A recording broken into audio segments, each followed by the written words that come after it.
Morning folks.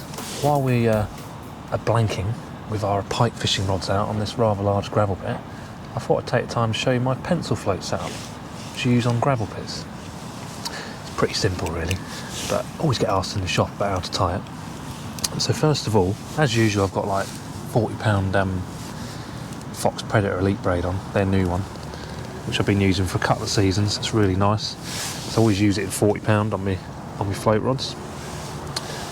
Then I use a power gum stop knot tied on with a water knot to set the depth, 2-turn one.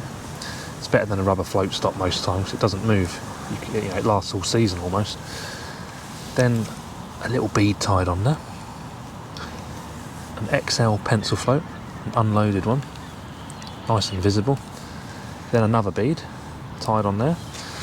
And then more recently been using these, just undo that, a £30 fluoro leader, kind of pinched from the carp fishing world, because it protects the fish's flanks, which in all other forms of fishing like carp fishing you do, but a lot of pike fishing don't seem to worry about that.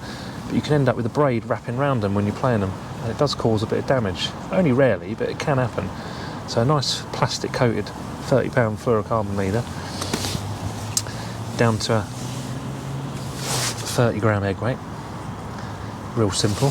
And then a quick change link on there, and I just have my traces all tied up at home, so when I pack up I haven't got my trace on, because then you don't get it hooked everywhere. And you just turn that on there, and a basic trace about 18 inches long, usual thing.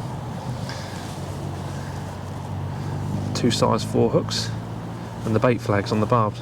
These are fully barbed hooks, but I've crimped 2 on each one down, so that I put the barbed one with a bait flag in the bait, and that is it. And all I do is keep casting out. I'll often fish it on the ledge. Steady beat. I'll fish it on the ledge close in, so on a big pit like this that we're fishing, I'll whack 2 out, have a lead about, find some features, and then close in on the ledge I'll fish a pencil float, because it's nice just sitting there watching it.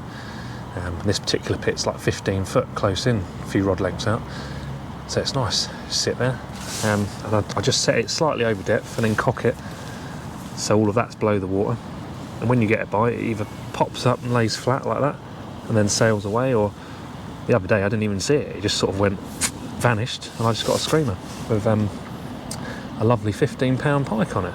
Just can't grumble at that, fishing close in on a big gravel pit. But yeah, that's it, give it a go.